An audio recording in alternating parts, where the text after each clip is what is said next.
No vídeo de hoje, como se tornar um pastor assembleano? Este é o terceiro e último vídeo da série Como se tornar um pastor?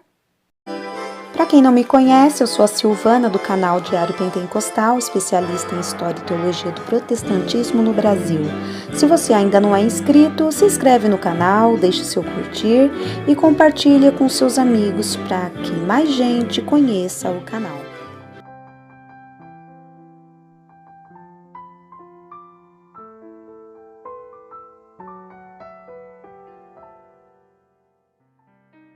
Este vídeo é dirigido para você que almeja o pastorado e quer saber o que e como fazer para alcançá-lo.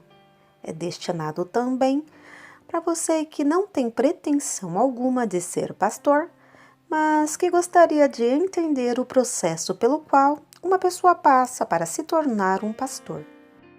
O processo para a consagração ministerial e pastorado de uma igreja na denominação Assembleia de Deus é bem diferente daquele adotado em igrejas históricas, como, por exemplo, Igreja Batista e Igreja Presbiteriana. Se você não assistiu aos 2 vídeos sobre este assunto, vou deixar os links aqui na descrição do vídeo.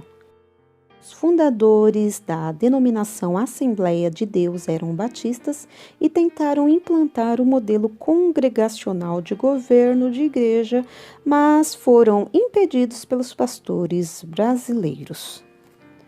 A Assembleia de Deus deu um jeito de exterminar qualquer semelhança, qualquer herança do modo operandi batista para a administração de uma igreja.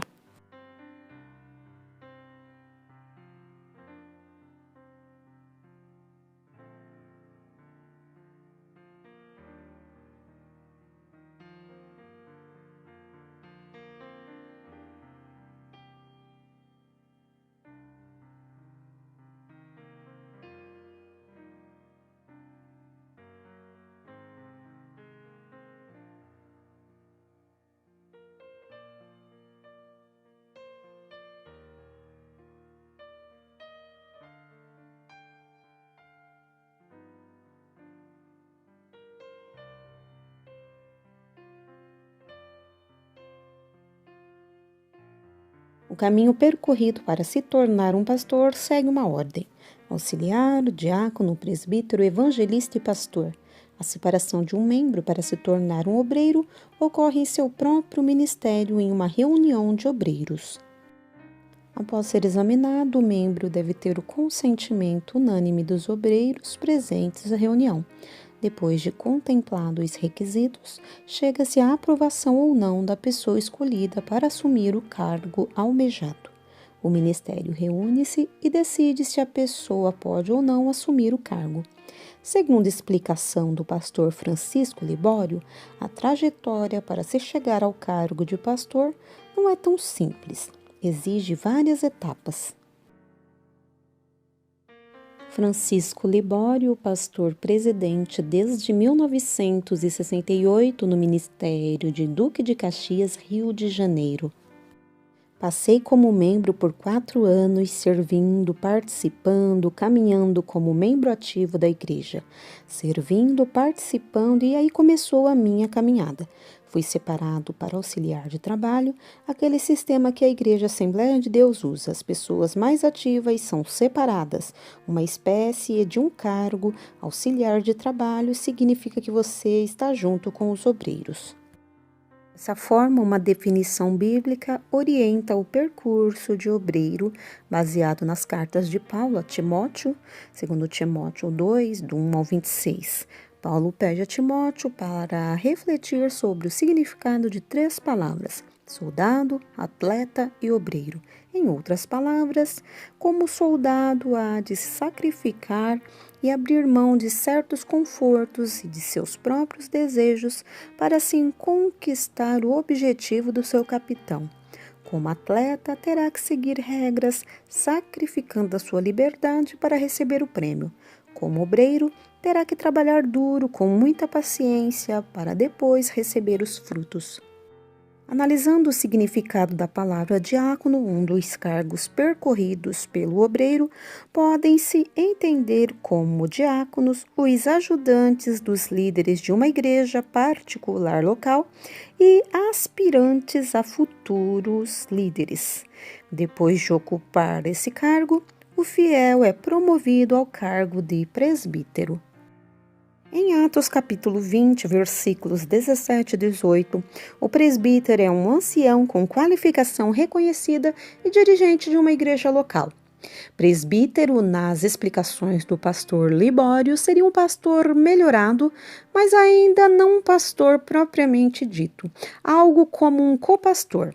Cada igreja local é governada por um presbitério, uma comissão de presbíteros ou um corpo de anciãos, e não por uma hierarquia episcopal.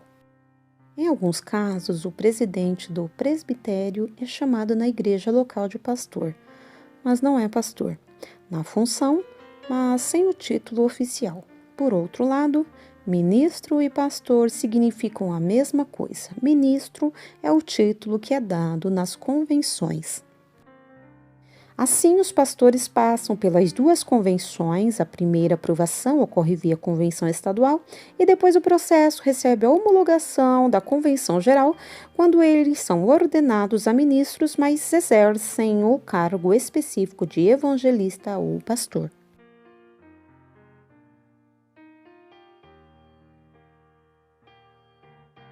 Indicação: nome sem restrição de crédito, carta de próprio punho da esposa, curso básico de teologia e crivo.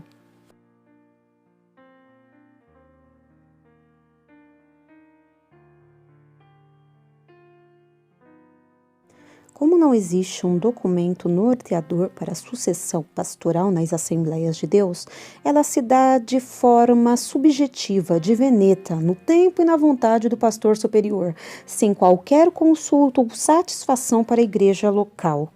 Vale lembrar que a igreja não recebe informação alguma previamente sobre o nome e a vida do próximo pastor. A igreja então fica sujeita a vários anos e até décadas, fica sujeita a ser pastoreada por quem ela nem ao menos escolheu. Congregações são aquelas igrejas menores que compõem um setor de trabalho. Não é raro o pastor setorial indicar seu filho, parente ou amigo próximo para dirigir alguma das congregações que compõem o seu setor. O pastor de uma igreja sede é indicado pelo pastor presidente de um ministério.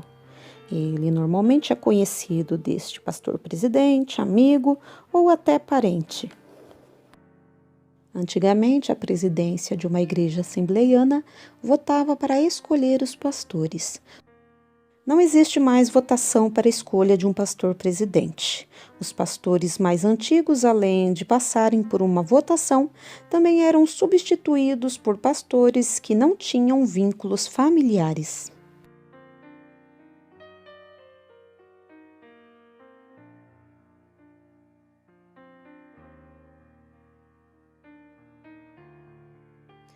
Trouxe para vocês o processo pelo qual um crente assembleiano percorre para ser consagrado ao ministério e chegar ao pastorado de uma igreja. Se compararmos o processo da Igreja Batista e da Igreja Presbiteriana do Brasil, fica evidente a deficiência para o processo de consagração e sucessão pastoral das Assembleias de Deus.